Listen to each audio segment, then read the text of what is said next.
Hello mga kanguso, panibagong araw, panibagong vlog na naman ang atin nyo. So gabi pa nga lang ay sineset up na namin itong inflatable pool na to dahil nga sa sobrang init dito sa Pilipinas, nakoy talagang masarap magbabad. Piling namin nasa Oporo kami pero inflatable pool lang naman. Ito nga kapatid ko, naloloka ko, nakuha pang magsasayaw habang hirap na hirap kami. Diyos ko naman. Alam nyo ba na napaka-summer na dito sa Philippines kaya talagang masarap magliwaliw sa dagat or sa mga swimming pool. Pero dahil nga ilang beses na nga kaming nagdadagat ng mga kapatid ko, kaya naisip ko na ikabit na lang tong inflatable pool ngayong gabi pa lang para bukas ay bababaran ay lalagyan na lang ng tubig. Ang hirap nga naman talagang gawin nito. Tingnan nyo ang atin yung may patuwad-tuwad pa para lang maisok-sok yung mga lock niyan. Hindi nga kaya ng isang tao lang to kasi mabigat at saka malaki. So, kailangan dalawa o tatlo talaga ang umaalalay sa dito habang binubuo itong inflatable pool na to. Kung mapapansin nyo sa last video ko last year, eh ginawa na rin namin to. So, sa isang taon na isang beses lang namin siyang ginagamit pag nasa Pilipinas lang ako dahil nga malakas ang tama ako. Ayaw nga kasi ng kapatid ko ipinapalatag to dahil nga doon napakahirap gawin. At ito na nga natapos na rin namin sa awa ng Diyos. Kinabukasan, of course, ito na nga mga kanguso, ito na ang nangyari.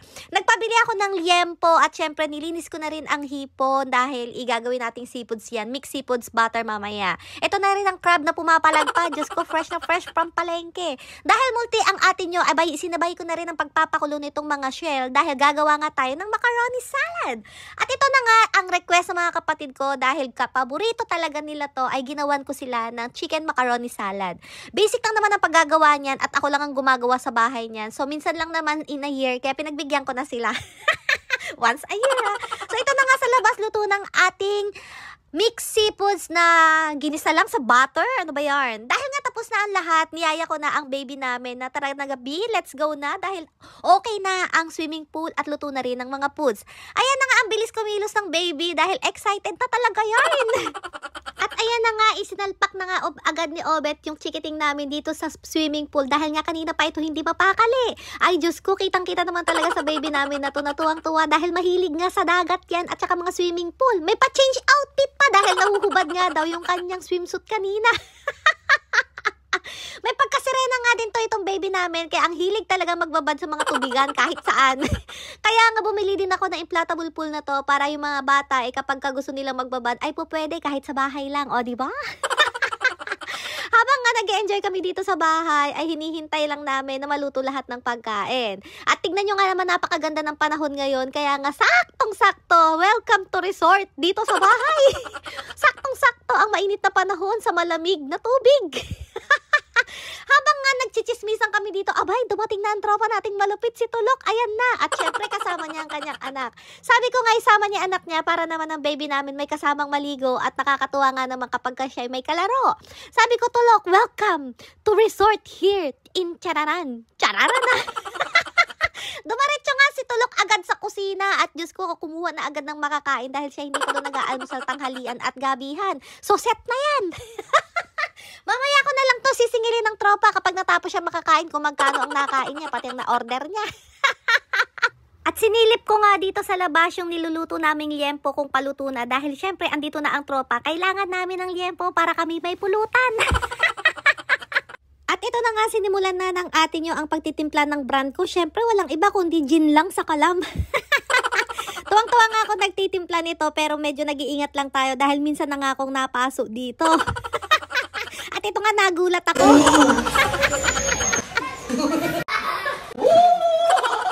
Mas malakas nga ang tama ng atin nyo kaysa sa tama ng gin na to. Natapos na nga din tayo sa pagtitimpla nito mga kanguso. At syempre paglagay ko nga ng yelo dahil ropor nga ang atin nyo. Abay tumalsik! Diyos ko yung cellphone ko! Ang lakas! Pa natin ito guys kung anong lasa ng ating timpla.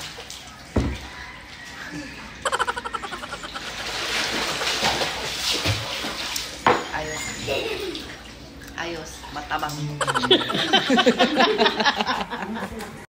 Tignan nyo naman yung ganda ng panahon ngayon mga kanguso. Diyos ko, napakaganda. Tirik na tirik yung araw at yung ulap. Napakagandang tignan. Diyos ko, parang talaga kami nasa resort. Kaya nga feeling namin nasa resort kami kahit nasa labas lang naman kami ng kalsada. Dito nga sa labas ay nagtitrip ako at nabidyohan ako ng tropa ko at siya nga ang nag-vlog nito. May mga tama po talaga sila sa ulo. Ayan po yung tropa ko. Mga 10 times po ulit-ulit yan. Oh, lakas ah. Oh, paigot-igot po.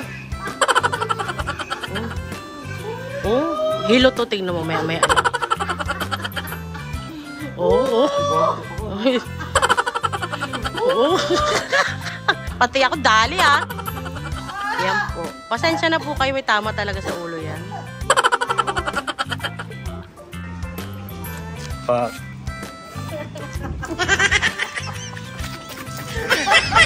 Fuck.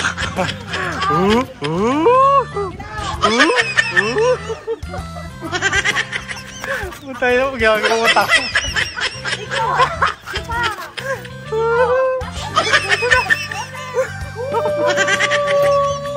So dito naman tayo sa loob. After ngang maluto nung ibang liempo, ay pinasok ko na dito sa loob at sabi ko kay Sarandang ay hiwa-hiwain niya na. Ang pangit ng pangalan, Sarandang.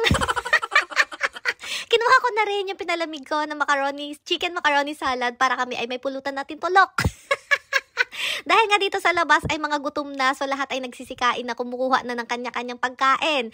Sabi ko nga sa mga kapatid ko, di ba, at least kahit nasa bahay lang tayo, at least masaya tayo. Tamang luto, tamang kain. At syempre, andyan ang inuman. Andito ang tropa kong malakas, ha? At dito nga sa gilid ay may bumubulong na ate. Patikim naman ako ng yakiniku-sus na bibit-bit mo galing Japan. Ano ba yan? Nabubulol na naman ang atin yung kaka-voice record. Binigyan nga ni Tulok, sabi ko konti lang. Ay, Diyos ko, kapatak nga lang ang nilagay. Malakas din talaga ang tama ng tropa ko na to, kaya kailangan lilinawin mo lahat ng sinasabi mo. Tuwang-tuwa nga kami dahil ang dami namin chismisan dito at sabi nga namin, okay lang din yung mga ganitong sitwasyon. Nung tamang chill ka lang, tamang painom-inom, tapos may pulutan ka lang na kung ano-anong meron dyan. O diba, tagi 1 kilo lang, masaya na kami yarn. O syempre, ang kasama ko dito, walang iba kundi ang tropa ko na si Tulok. Natural tagay ko na ako muna. O sige, titikman natin kung masarap ba talaga. Pagpasok ko nga dito sa loob ay nahagip na naman ang video ko itong kapatid kong si Sarandang. Naiinis siya kasi, ate, bakit? Nagutom nga ang ate nyo, kaya syempre, dahil iinom tayo, kailangan kumain tayo kahit konti lang. Hindi naman pwede na walang laman ng tiyan, kailangan mabusog kahit bahagya lang. Ginupit-gupit ko na nga itong yempong naihaw namin dahil syempre para kami may pulutan ni Tulok. Kung ang uso ko'y malaki, ay Diyos ko, ang kasama ko malaking bunganga. Kailangan tipid lang. Kung mapapansin nyo nga yung mga kapatid ko at pamangkin ko, eh mga naka-shower cap. Ay Diyos ko, kasi mga nagpariban tapos gustong mag-swimming. Ang lalakas ng tama. Habang nagchichismisan nga kami, Diyos ko, may dumating na naman na Shopee. Tinanong nga namin kung sino, kanino ba galing. Abay, hinahanap na naman yung kapatid kong si Regeline. Sabi ko nga sa nagde-deliver, ay pinalayas ko na yun, kuya. Nalayas ko na dito yung kuya. Lagi na lang may parcel.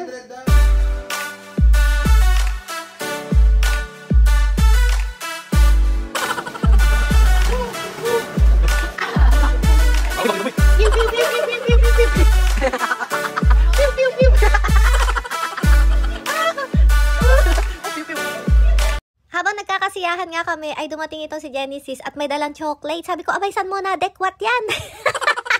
Ito nga pala ay bigay ng kapitbahay namin, ayan dyan sa may tindahan. Dahil nga nakita niya nagkakasiyahan kami, sabi niya, ibigay daw dun sa mga bata. Diyos ko, marami pong salamat. Shout out sa kapitbahay namin na bigay ng chocolate. Thank you po, hanggang sa uulitin.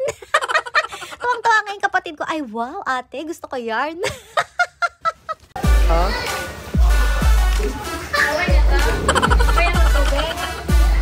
Perfect. Perfect. Thank you so much, ate.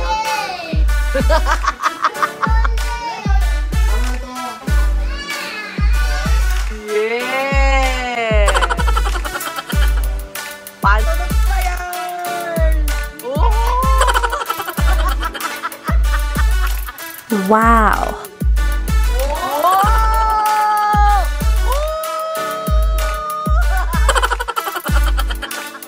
Pinagtatawanan nga namin si Sarandang na bakit yung midwife ang galing magtimpla ng gin. Regiling na naman! Ano ba yan? Sino na naman yan? Parang kanina lang may dumating ah. Hi ka muna sa vlog ko, kuya. Sino yan? Sino yan? Bayad na! Sign! Sino nagbayad nito? Ay, sa'yo ba to? Ay, sa midwife. Pang offer.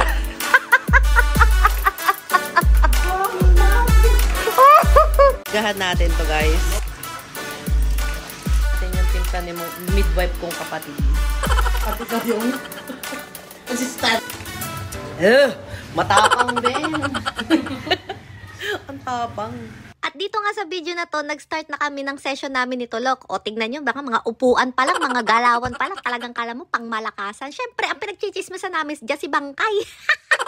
Pakinggan nyo kung paano kami magsitawa ng dalawa dito. Pagka-shot mo niyan, ipahid mo. Oh, cheers! May pansanilya kaya. Isang shot, isang shot. Shot, isang shot.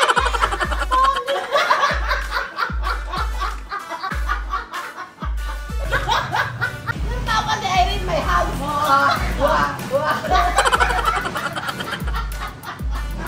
Sa'yo naman, walang hiya. Okay lang, baby. Okay lang. Nagkakaubuan na. At isa, nung umubo siya, sumagot ako.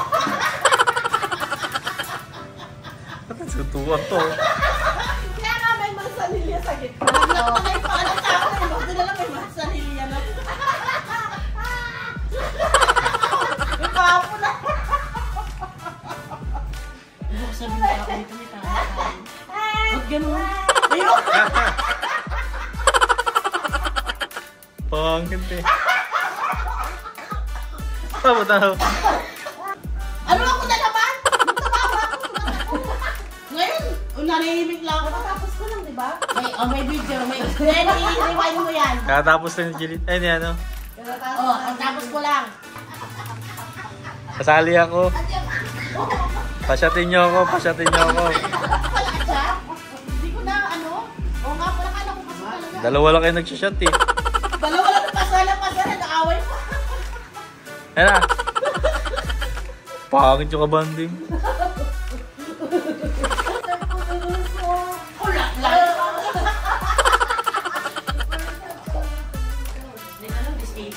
One, two. Malamig! Kilala kita na nga. One, two.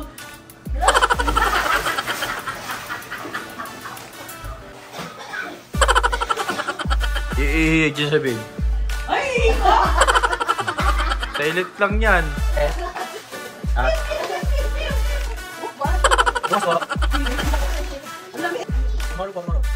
Dahil nga natapos na kami mag-shot ni Tulok at puro tawa ang ginawa namin, ay naisip na naming magbabad dito sa swimming pool. Pinagbabasa ka nga si Tulok dahil nga hindi siya nababasa ng bongga dahil maliit lang yung pool. Ay nako talaga mga kanguso. Actually, hindi naman yung pag-iinom ang masaya doon. Ang masaya doon ay masarap kasama kabanding yung kainuman mo. O diba? Para kami mga bata dito na nagkakarerahan pa. Kala mo naman talaga, ang laki ng inflatable. Abay, malay mo sa susunod, mas malaki pa dyan yung magawa natin. Dahil nga dito, tapos na kami mag-anlaw, ay sabi ko tapos na tayong maligo. Magpahinga na tayo at gabi na din para naman, may bukas pa, pwede natin gawin ng second round. Second round talaga. So sabi ko nga, ay nakaligo na ako at ako'y magbibihis muna. Abay, yung tropa, sinipag. Mukhang nakulangan sa gin o baka nasobrahan. 2 bote lang naman yung tinira natin. Bakit parang epekto sa'yo eh? Napakasipag mo dyan. So, tapos na ako eh. Sleepin natin tropa kung okay na ba siya dun sa baba. So paglabas ko nga ay nakita ko, abay napakalinis na, namap niya na ng buo. Iba talaga yata ang tama ng gin sa tropa. Ay Diyos ko, ito pa, lahat ng hugasin, hinugasan niya. Sabi ko, ayos tayo dyan ah. Sobra ba sa tama o kinukulang pa? Dito nga pala matutulog si Tulok sa bahay. Kaya sabi ko, ay tara na't magpahinga na tayo. Till my next vlog mga kanguso!